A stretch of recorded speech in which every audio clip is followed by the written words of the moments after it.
নোয়াখালীর বেগমগঞ্জের আমানতপুর গ্রামের মৃত ওজিউল্লাহর ছেলে প্রবাসী মনিরুজ্জামান ফারুকের উপর হামলা ঘটনা ঘটেছে।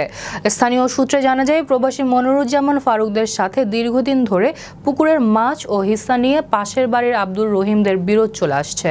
গেল রবিবার যৌথ মালিকানা পুকুর নিয়ে বিরোধে পুকুরের মাছ ধরাকে কেন্দ্র করে আব্দুর রহিম অকথ্য ভাষায় গালমন্দ করে। এরপর সোমবার তাদের বসতঘরের সামনে আব্দুর রহিমের স্ত্রী সাজু বেগম, দুই মেয়ে পাখি বেগম, পুষ্প বেগম এবং আব্দুর রহিমের মেয়ের নাতি শ্রাবণের নেতৃত্বে বহিরাগত প্রায় 15 থেকে 20 জন সন্ত্রাসী দলবল নিয়ে হাতে রামদা, ছেনি, চাপাতি ও দেশীয় অস্ত্রশস্ত্র নিয়ে প্রবাসী মনিরুজ্জামান ফারুকের উপর হামলা করে।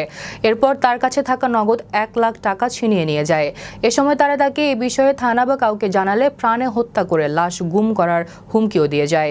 এই বিষয়ে বেগমগঞ্জ মডেল থানায় মনিরুজ্জামান ফারুক বাদী হয়ে একটি অভিযোগ দায়ের করেন। অভিযোগের প্রেক্ষিতে বেগমগঞ্জ মডেল থানার এসআই মাসুদ রানা জানান, উভয় পক্ষের তদন্তের প্রেক্ষিতে উপযুক্ত আইনানুগ ব্যবস্থা গ্রহণ করা হবে। অপরাধীদের কাউকে ছাড় দেওয়া হবে না।